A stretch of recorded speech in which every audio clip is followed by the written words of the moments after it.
piece of paper so I could remember who they were before they got up here. So that's probably more than y'all want to know.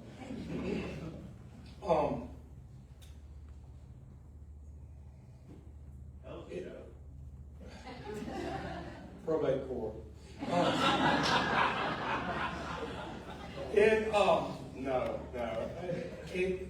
It takes a lot of guts to run for office. It takes a lot of guts to ride down the road and see your sign on the side of the road. It takes a lot of guts to see your opponent's sign in your neighbor's yard. It takes a lot to do that. I think it's worse now than it was years ago, because we all go home and we all say, oh, I'm going to look at Facebook for 5 minutes, and 2 hours later we're still scanning through going, I can't believe they said that. So that it takes a lot of guts to do that. And these two amazing guys are here to speak tonight. Come May 19th, it's your day. May 19th, your voice is the only one that matters. Tonight, I would ask you to keep your voice to yourself. I don't mean to be a smart aleck. I've actually practiced that line quite a bit, but I would ask you to keep your voice to yourself. These two guys have the guts to do what they're doing. They care enough about Lee County to do what they're doing. And they don't have debate coaches. They don't have professionals like we see on Fox News that are teaching them to do that. So if you decide you're going to cheer because your candidate had a really good zinger or a fly flew into him, you're likely going to mess him up. You're likely going to distract him. So I ask you tonight to keep it to yourself. Let's don't be on CNN. Let's don't be yelling from the chairs. Dean. No, I'm kidding. But let's keep it to ourselves. And I know I'm preaching to the choir on that, but let's keep it to ourselves. When you get home, you can get on the keyboard and you can say what you want to say. But tonight, let's respect these two guys for what they're doing. The Sheriff's Department consumes a little better than 60% of the entire county budget. The Sheriff's Department employs a little better than 60% of all county employees. So it's a huge job. This time, 2 years ago, I had no idea it was that kind of job. But it's a huge job that these guys are undertaking running for it. And I think we need to be respectful for them. So how are y'all going to sit? Come on, folks. Yes, sir. Cole will sit in the middle. It's my understanding no one has seen these questions. Right there, buddy. Yep. You on one end, Cole in the middle, and Jay on the other side. No one has seen these questions. There haven't been done. There have been suggestions. The candidates had an opportunity to give the areas that they were interested in asking the questions being, but not what the questions are. So y'all didn't come here to listen to me, so we'll start right now. Thank you, Jerry. Let's give him a round of applause.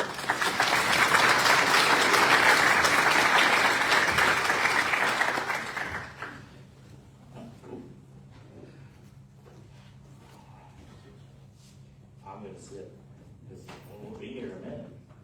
We're going to get y'all out of here by 7 o'clock, but I'm not going to stand that long. I'm not a debate coach either, but I did bring bottled water just because I saw Marco Rubio do it. There's an answer.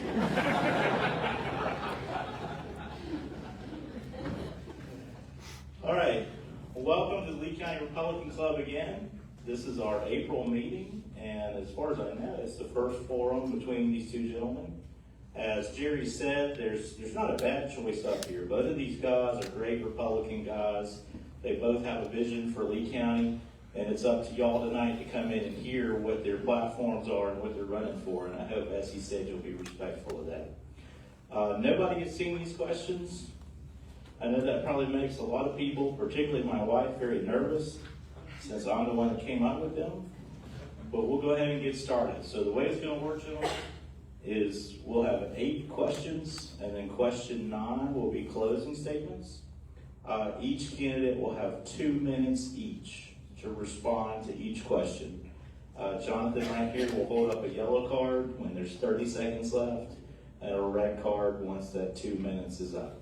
What he does 15 seconds after that's between you and him.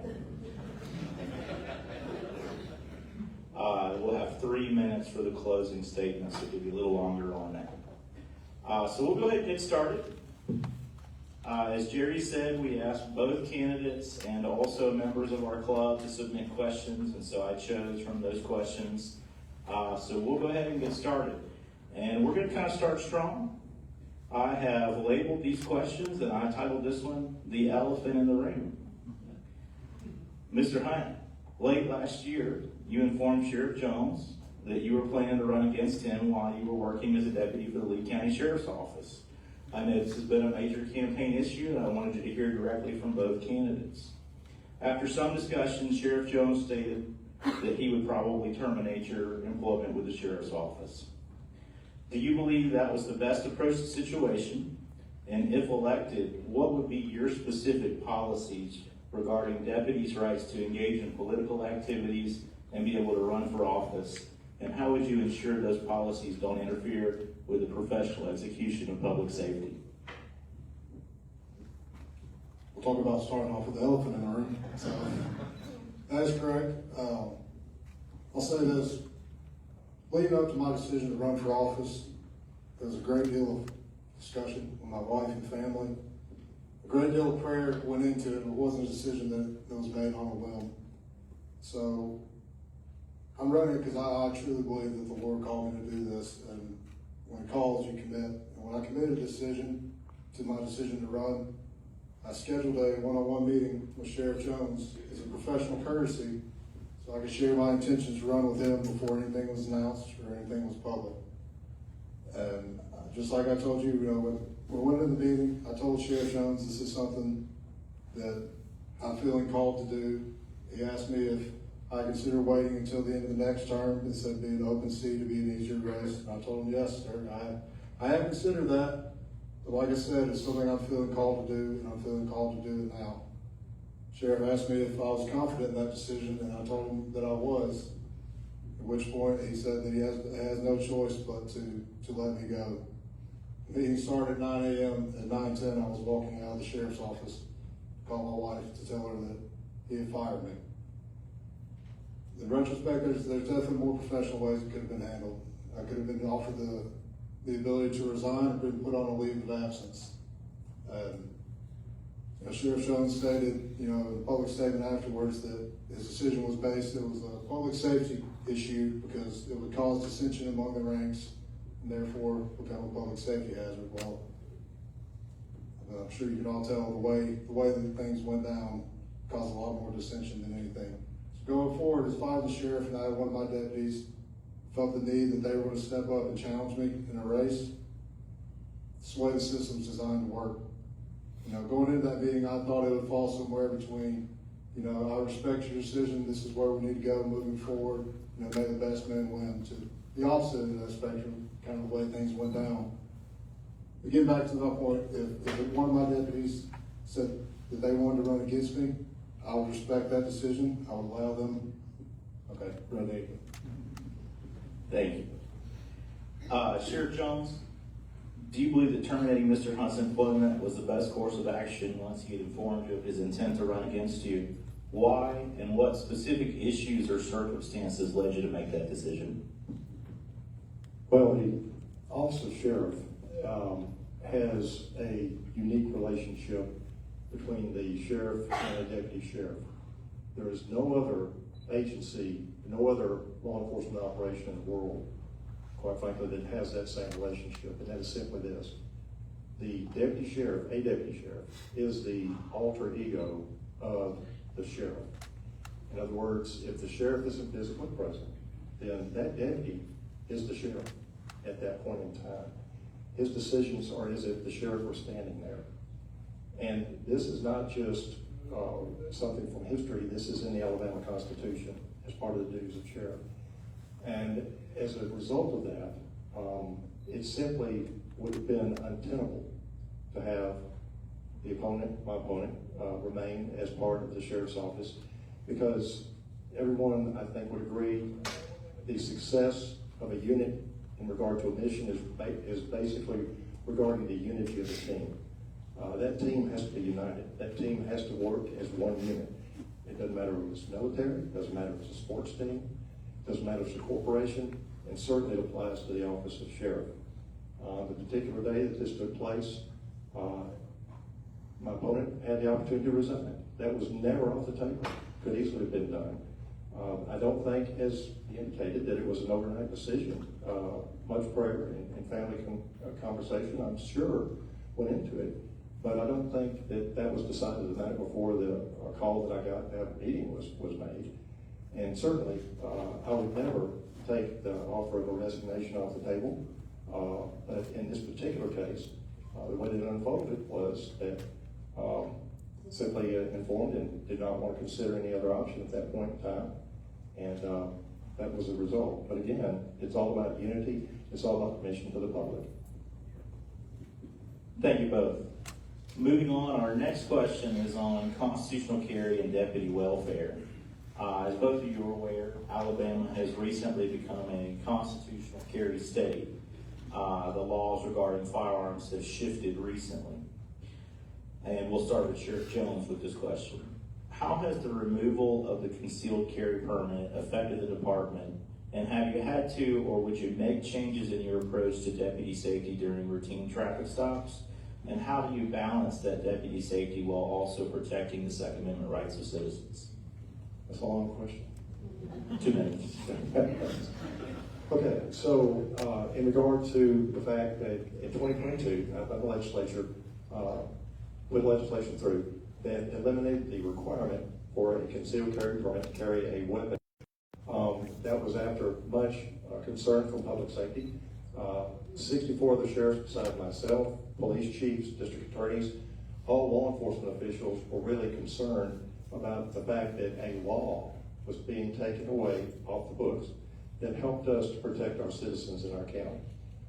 It wasn't about Second Amendment rights in that regard. In that particular instance, it was about protecting the public. There's not a sheriff in this state, there's not a law enforcement official in this state that does not believe in protecting and enforcing our right in regard to the Second Amendment to the Constitution of the United States. Anything else would be, believing anything else is absurd. But in this particular case, law enforcement officers have a law in the book, been there for decades, that allowed us to provide protection to our citizens, which I think that's what it's all about, protecting the people out there.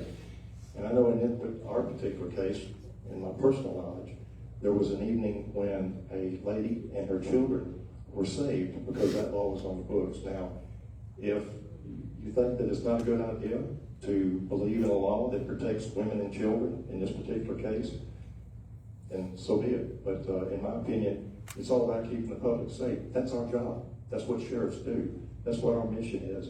And that's what this was about. Again, it wasn't about the Second Amendment. Full support of the Second Amendment. I'm on record at the legislature in Montgomery with that. But it's just about having a law in the books. That was it. That helped us do a better job of protecting you. It was simply that. And that's why we advocated to keep it there. I'll start by saying this. Rights are not granted by government. The sheriff swears an oath to the Constitution, and his fundamental duty is to defend your constitutional rights. You should not have to have a permission slip from the government to be able to defend yourself. Prior to constitutional carry, if any one of you law-abiding citizens in here had a firearm or handgun in your vehicle and you were pulled over and you did not have a permit, you are now a criminal and you will go to jail for it. Once again, rights are not granted by government. And the idea of the argument that it's a public safety issue is inherently false. Criminals don't care about permits. They never have and they never will. Your constitutional rights, without a doubt, should take priority over revenue. That was the big issue behind this. All the money that, essentially forcing everybody to have a permit, all that revenue that was generated, that was supposed to be used for law enforcement purposes and training. You shouldn't have to pay a fee and get a permission slip to exercise a constitutional right. It's as simple as that. And the sheriff's duty is the Constitution to defend those rights. Thank you both.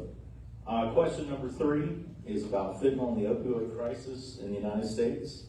Lee County, like most places in our country, has not been immune to the national surge in fentanyl-related deaths.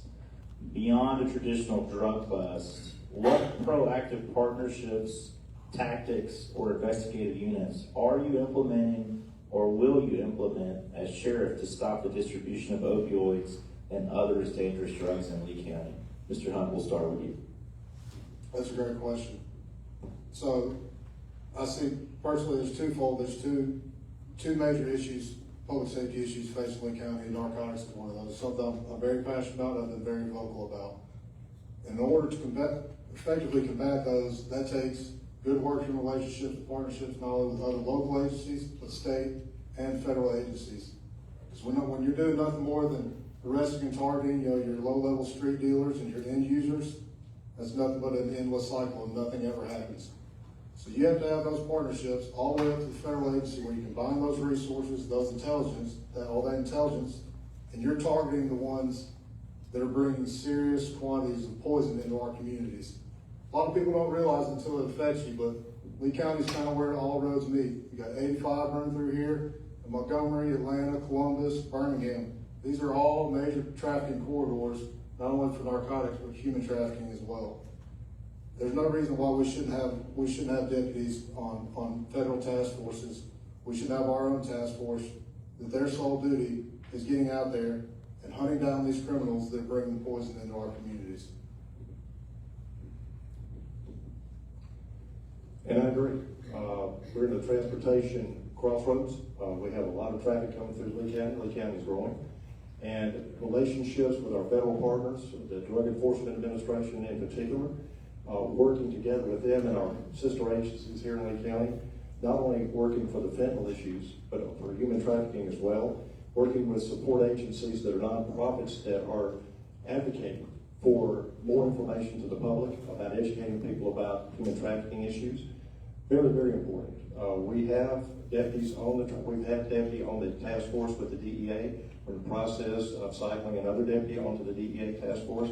We believe in that. We participated with our regional agencies in major drug busts, bringing not ounces but pounds of trafficking type weight on the ounce of fentanyl, of all types of other drugs as well. I think that is a critical issue that we need to continue to focus on. And that's the best way to do that is keeping relationships with other agencies, working with our state and federal partners, and ensuring that we're doing everything we can to address anything to do with drug abuse and, of course, human trafficking. Thank you both.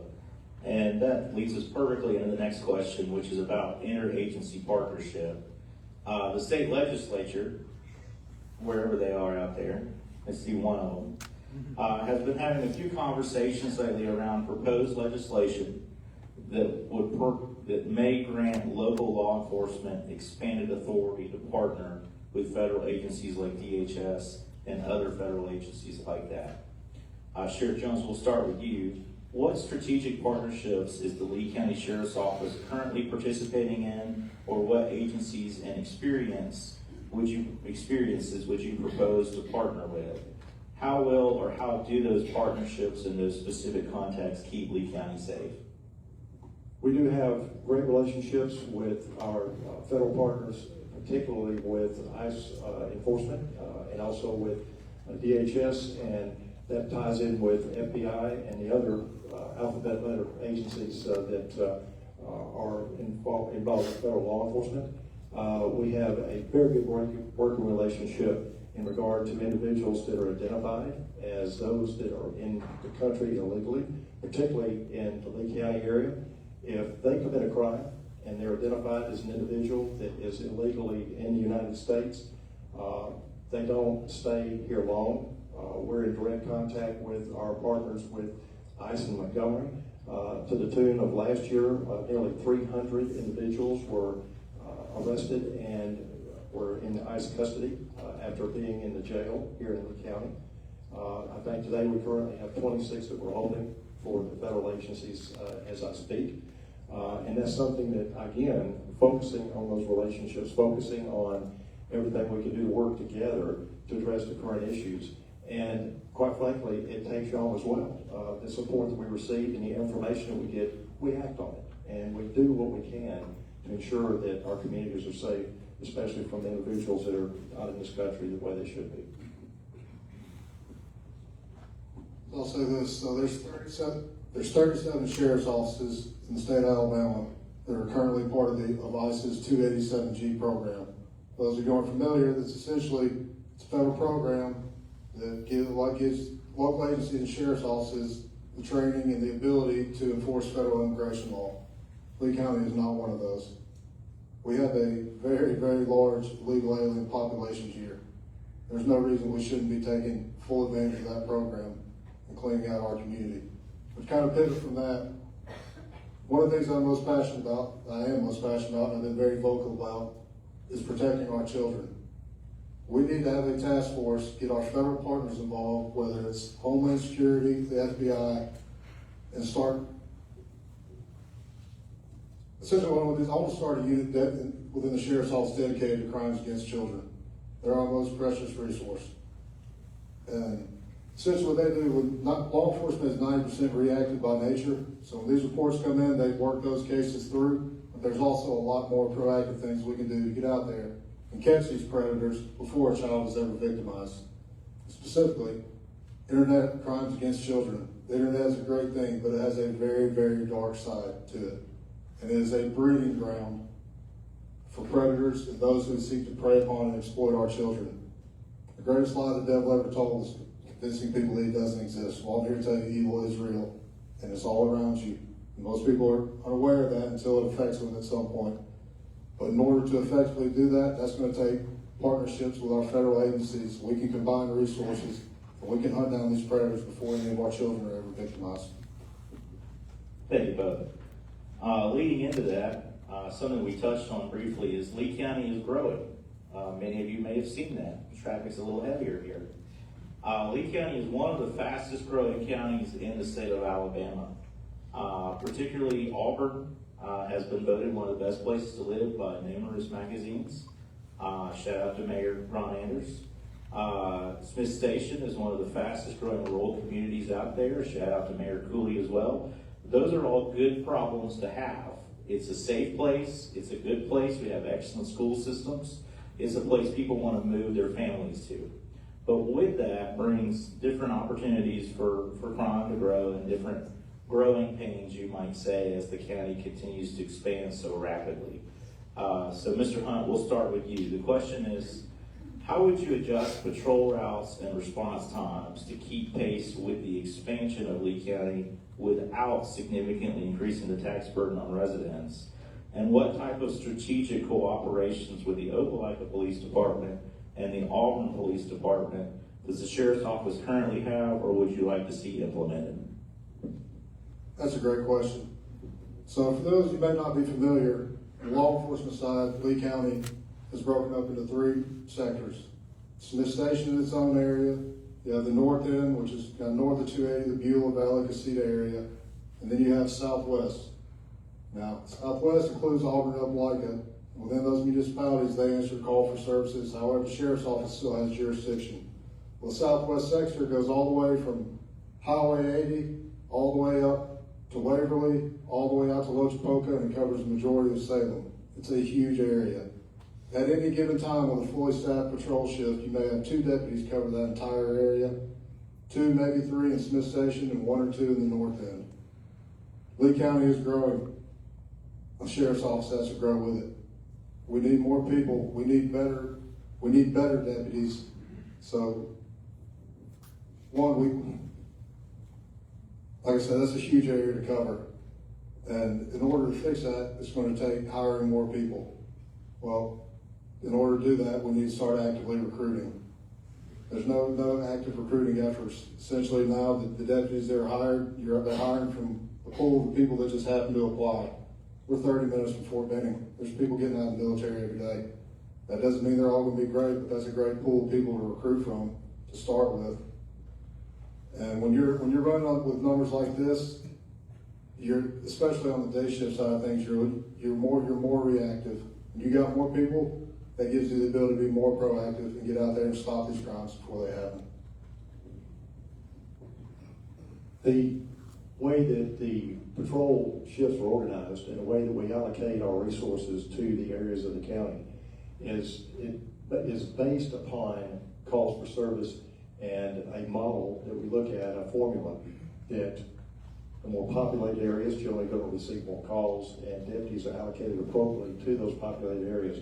We do a historical search of calls for service on a continual basis, and all of the deputies are assigned to areas based on that.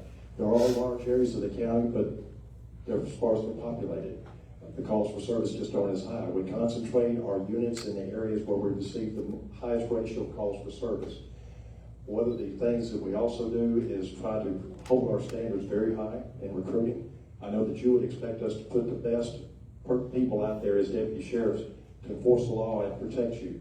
And we certainly do that. We do make contact with our folks at Fort Benning. We talk with the schools. We do recruiting fairs with Southern Union, with Auburn University, and even outside the county, looking for recruits to come in.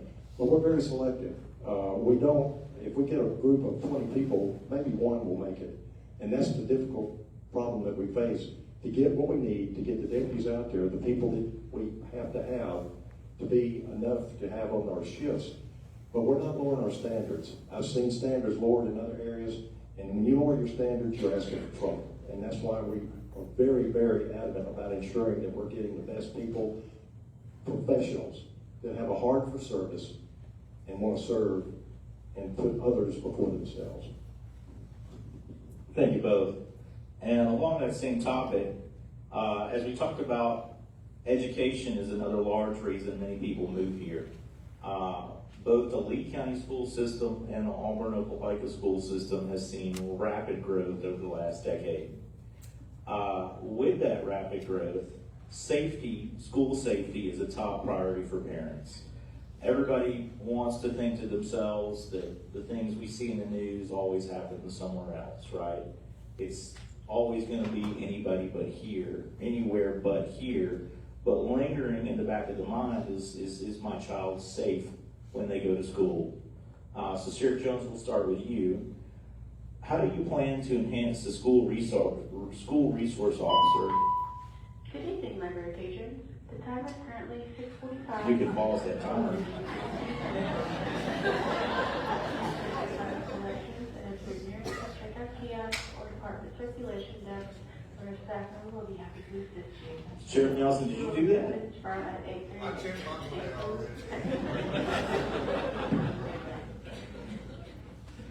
All right, a good laugh during a serious topic. I'll start again. Sheriff Jones, how do you plan to enhance the SRO, the School Resource Officer Program, to keep pace with the rapid growth the school systems have seen? And what specific training are you currently requiring, or would you consider mandating for deputies to handle both mental health crises or active threat scenarios in our schools? I would offer that we started many years ago with a primary mission of ensuring the safety of our children in our schools. We'd seen what had happened in other schools around the country, and we only had one individual when I first took office that was involved in school security. We now have a unit, or rather a division of 20. We have built that unit into what it is today. It is focused entirely on relationships with our children in our schools, with our administrators, with the school staff, to ensure that we're doing the best job we can to keep our children safe in our schools. They're award-winning. We have national representatives within the sheriff's office.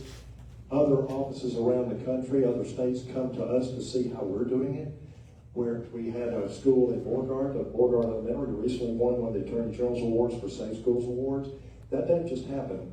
That is because of the efforts made by the schools, working in partnership with our school resource officers, who are held to an extremely high standard. Not only are they certified and trained under A-post qualifications, but they go to additional training above and beyond what a regular deputy sheriff or a regular police officer would get, because they have to have that in dealing in schools and making sure that environment's safe and bonding with the children to establish relationships as they become young adults. I think that is critical, and I tell every sheriff and police chief that I see, if you don't have a great school resource unit, if you're not focusing on your school safety, then you're missing the boat, gentlemen, because that is where it's at as far as the safety of our children is concerned. And that is one of our primary missions and always will be, and all we're going to do is continue to make it better. It's a great question, and I'm glad you asked it. I'd like to start and address and clear something up. And I've been made aware, and I've addressed this, but just for anybody that may have heard, there's a rumor that was put out that if I was elected, I intend to do away with the school resource officers. That is inherently false. I've made it clear that my priority is protecting our children. It makes no sense to get rid of the school resource officers. Sheriff Jones, like I said, created the school resource officer division. He absolutely deserves credit for that. Nobody can take that away from him. With that doesn't mean it can't improve and it can't grow. You know, it's not just with the officers. It takes working with the schools to make them hard targets. So, you know, if somebody does come in with ill intent, I'm going to tell you this way. The trend kind of across the board with law enforcement is a lot of school resource officers. A lot of people get into those positions so they get that Monday through Friday schedule. You want people in there for the right reasons. You want people in there that, God forbid, if something were to happen, they won't hesitate and they'll run towards the sound of gunfire. On top of that, kind of pivot a little bit, there needs to be a little more of a mentorship role. I can tell you, I've talked to several people recently who may have a child or a relative that's kind of going down that wrong path, already, you know, dipping their feet into the criminal justice system. There needs to be a more direct role, you know, mentorship program so we can get them on the right track and keep them from becoming, you know, a repeat offender and spend the rest of their life in and out of the justice system. Thank you both. Moving on, one of the constitutional duties specified in the Alabama State Constitution is that the role of sheriff is the direct manager of the county jail. And as Lee County's population continues to grow, the demand for these facilities will no doubt continue to grow alongside it. Along with the challenges that are sure to make it difficult to balance between being in the hospitality industry while also, that was my best attempt at a joke, while also ensuring there's space to properly house dangerous inmates. Not to mention the challenges of hiring and retaining well-trained correctional officers, ensuring state and federal compliance, and adhering to a strict budget. Mr. Hunt, we'll start with you. What specific policies have you taken or will you take as sheriff to be proactive around these issues? And what, if anything, would you change about the current operations of the jail and or the budget from Lee County? I only get 2 minutes. Only 2 minutes. Okay. You're right. The jail, managing the jail is one of the most important and complex responsibilities that the sheriff has. You know, you're responsible not only for the safety of your staff, the safety and well-being of the inmates, as well as you're also the steward of a significant amount of public resources. And a professionally run jail should be a few things. It should be safe, it should be secure, sanitary, and overall it should be predictable.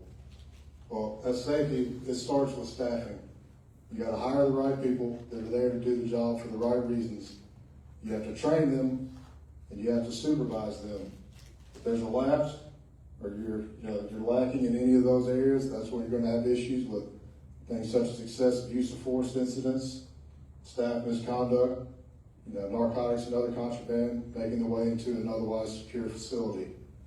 On top of that, the physical infrastructure of the jail itself has to be maintained and kept up to date, as it goes without saying that if doors don't lock, security is compromised. So, in addition to that, there's a significant amount of revenue that's generated within inside the jail through programs such as the inmate commissary and the inmate tablet program. Always deserves transparency in how much of that revenue is generated and what it's being used for. Because by law, it's supposed to be used for law enforcement purposes. However, not everybody that's inside that jail is a career hardened criminal. And that's why I want to focus more on the rehabilitation side, whether it be through educational programs, technical job training programs, but what I think is most needed is ministry. Because if we get them in there and if we can connect them and they can find God or they can find their way back to Him, He'll help them get their life back together in the long run. If a sheriff were to ever tell you that their favorite part of their job and is running a jail, please call the probate judge and see about getting them committed. The operation of the jail is an integral part of what the sheriff does. It's part of the Code of Alabama, and jail operations are very, very difficult. There are so many moving parts, so many elements involved. This is a partnership with the judiciary, it's a partnership with the legislature, it's a partnership to ensure that we have what we need to do. It is also working with the county commission to ensure that we have the resources we need to operate that jail properly. Programs that we have, things that we do. I could go on for a long time. I agree. I only have 2 minutes, but we have many partnerships in our jail operations with Auburn University, with Southern Union, in regard to medical, with their nursing staff. We have mental health counselors in the jail that only a handful, literally a handful of jails in this state have that relationship. There are sheriffs that wish they had that, and they come up and we talk about it all the time. But we work very hard to ensure we get the best people in, make sure that they're trained well, make sure that they understand what their job is in regard to taking care of those individuals that are in care, custody, and control. And there are 2 basic groups. There are 2 different groups. It's not all the same. You have folks that are in there pre-trial. You have folks that are in there post-trial. Different rules apply. The same basic standard applies, though, however, in regard to fair and humane treatment and ensuring that those individuals are properly cared for while they're in the custody of the sheriff. Thank you, Sheriff. That leads into our final question before closing statements, still around the county jail and mental health. It often becomes the county jail a de facto mental health or rehab facility just due to the fact of the lack of resources the state has available. That's where many of those inmates end up for issues like that. The question I have for you is, what specific programs is the Sheriff's Office currently operating or would you implement to reduce the frequent flyers among inmates who are suffering from mental health or substance abuse? And how can the Sheriff's Office collaborate with local healthcare providers or the District Attorney's Office to mitigate or preempt some of these frequent flyers? Yes, sir. Go ahead. Sure. That is, as I mentioned just a minute ago, a critical component of jail operations. Just having people, just warehousing people in a county jail, that's not getting the job done. We end up with folks that have continual problems. Once they're released, they come back, and we're trying to break those cycles. Having programs in place, one that we have operated for many, many years is called the STOP program, S-T-O-P. That STOP program is a drug abuse issue trying to get these folks off of substance abuse. It has been very successful. It is conducted by our personnel. We started that program many, many years ago and got to the point where it was so successful that it has become part of, in many cases, the sentencing that the individuals receive once they're in our custody as part of their sentence to complete that program before they're released.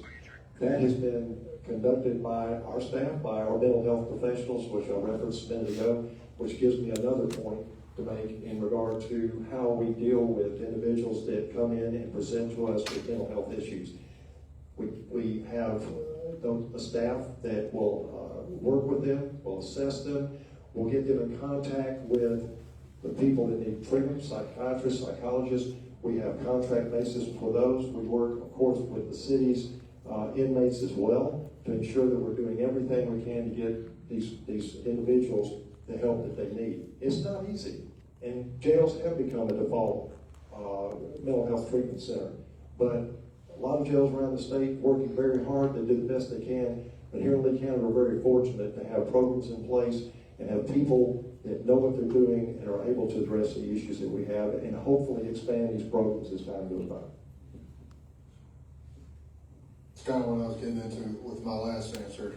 There needs to be a renewed focus on the rehabilitation side. Mental health is across the board it's a mountain, and you can only climb it one step at a time. So those programs are already in place. They won't go anywhere, but I don't pretend to have all the answers and know everything, but I know that there's more that we can be doing. I know there's nonprofits Like I said, one thing I'm big about is I think opening it up for the ministry, bringing God inside there can help a lot of these people find their way. On the substance abuse side, it's hard to get somebody to break free from that cycle when it's just as easy for them to get narcotics inside the facility as it is on the outside of it. And that all falls back to what I said earlier with the staffing and security. You have to have a set standard and expectations, and you have to hold yourself accountable to it, for lack of a better word. And in addition to that, the educational side of things, like I said, not everybody in there is a career criminal. Some people, everybody's story is different. Somebody may have made a mistake. Somebody may have started down the wrong path. But if we can give them resources, be it educational, ministry, whatnot, set them up for success, become productive members of society when they come out. Will it work for everybody? No. You'll always have your frequent flyers. That's the nature of it. But like I said, I don't pretend to have all the answers, but I know there's a lot more than what can be done because what's been going on isn't meeting the expectations. Thank you both. And again, I'd like to thank both of you gentlemen for participating today. We've reached closing statements. I don't know if that seems short or long to you, but I could sit up here and talk about this for another hour, but the library might kick us out. With that being said, gentlemen, I'd like to invite you, please take 3 minutes each and tell the voters why you believe you're the best choice and why you're asking for their vote on sheriff on May 19th. Mr. Hunt, we'll start with you. Well, first, I want to thank all of you for being here tonight. It's not every day to see a room this size packed out with this many people for a local race. That's a pretty good thing. People start asking questions, get involved. It shows that people are taking more an active role in the future of our county, and that's encouraging. That's exactly what local government's supposed to be about. So people start paying attention to expectations get higher, and our community deserve leaders that meet those expectations. And we'll start with this too. Sheriff Jones has served this county for over half a century, going all the way back to 1975. That's a long time, and over the course of that service, there's no question that he's done good things for this county, and that level of commitment absolutely deserves to be acknowledged. This race isn't about the past, it's about the future. The question in front of all of us is, what kind of sheriff's office do we want to have moving forward? Do we want one that continues to operate the way it always has, or do we want one that's built on servant leadership, clear standards, and real accountability? I'm running because I've seen how the system works firsthand from the inside, and I know it can do better. Like I said, I don't pretend to know everything or have all the answers, but what I do know is what real leadership is. And it's setting a clear standard, holding your own accountable to that standard equally across the board. And my commitment to you is this. My campaign is grounded in 3 simple principles: justice, liberty, and accountability. If elected, the law will be applied fairly and consistently across the board. It doesn't matter who you know. Liberty means that your constitutional rights will be defended, never viewed as optional. And accountability means that everybody from the newest deputy up to the sheriff will be held to the same standard, no matter what. So like I said, this isn't about what's been done, it's about what we have going forward. So on May 19th, you have a simple choice to make: a lawman or a politician. Sheriff Jones. Sure. Reference made to my time in service. I'm very proud of the time I've had in service, and I embrace that. I look forward to continuing to serve. That service comes with a lot of experience. It comes with knowledge gained from making mistakes, learning from those mistakes, and finding better ways to do things. It comes from adaptive leadership.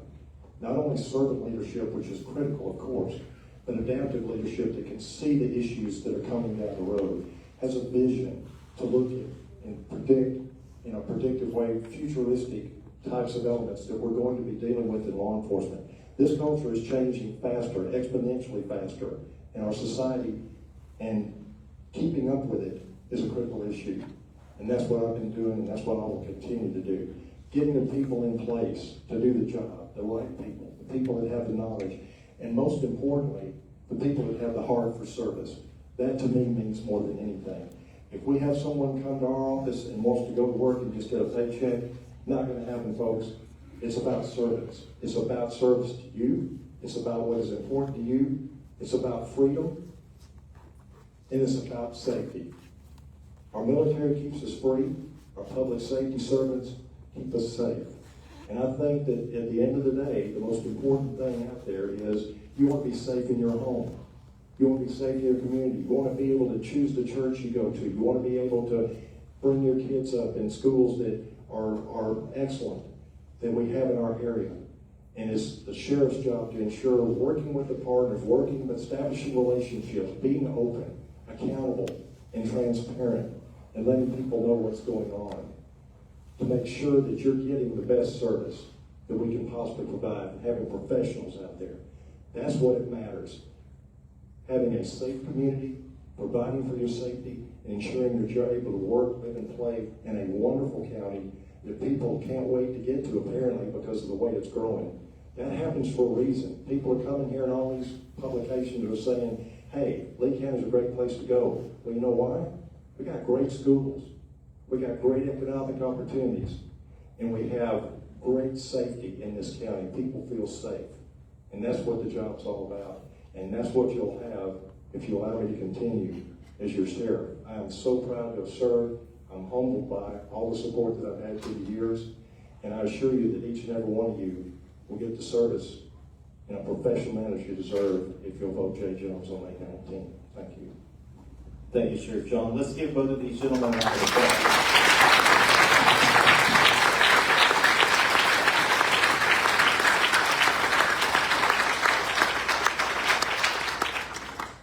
I want to thank everybody for coming out tonight to write down before you leave here. They're pretty easy to remember. May 12th is the next Lee County Republican Club meeting, and it's at Baumhauer, so there will be food there. I'm just throwing that out there. Again, if you're interested in joining the Lee County Republican Club, if you enjoyed this event and want to see more like it happen, we've got sign-up sheets right over there. It's just $20 to join for a year. We'd love to have you. The second date, you heard both of these gentlemen say it, May 19th. This is Alabama. The general election does matter.